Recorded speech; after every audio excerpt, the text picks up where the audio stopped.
Nanindigan ng Department of National Defense na magpapatuloy at bantay sa mga teritoryo ng bansa. Ito'y sa harap ng ulat na pinapaalis ng China ang eroplano ng mga militar sa ilang pinag-aagawang lugar sa West Philippine Sea. Narito ang ulat ni Waywaya Macal. Ipagpapatuloy ng mga piloto ng AFP ang kanilang pagpapatrolya sa mga pinag-aagawang teritoryo sa West Philippine Sea. Ito pa din ang mandato ng militar. Sa kabila ng di umano ipinapatupad na ng China ang ADIZ o Air Defense Identification Zone sa lugar. Dahil dito ay nababahala ng militar dahil sa mga sunod-sunod na insidenteng kanilang Ito ay cause for concern sapagkat nagbibigay parang pinapractice ng China na meron ng ABS although wala pang formal declaration.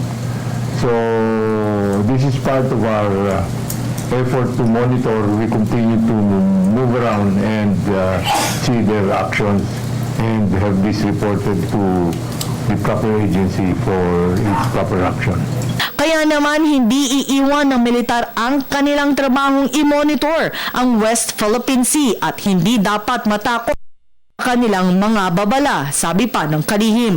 Ang directive natin continue yung kanyang normal na trabaho. Hindi dapat natatakot sa mga babalang ganito.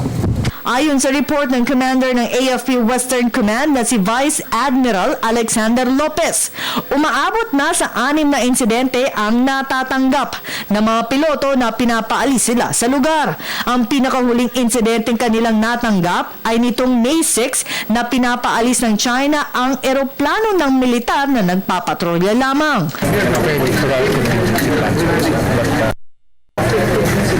Monitoring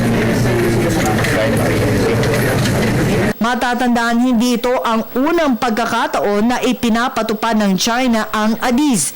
November 2013 sa East China Sea, unang naiuulat na ipinapatupad ng China ang ADIZ na sakop ang ilang isla na okupado ng Japan. Bukod pa ito ay humiling pa ang China na magsumite ng flight plans ang lahat ng mga bansang tatahakin ng lugar na kung saan ipinapatupad nila ang ADIZ. Para sa Telebisyon ng Bayan, ako si Waywaya Macalma.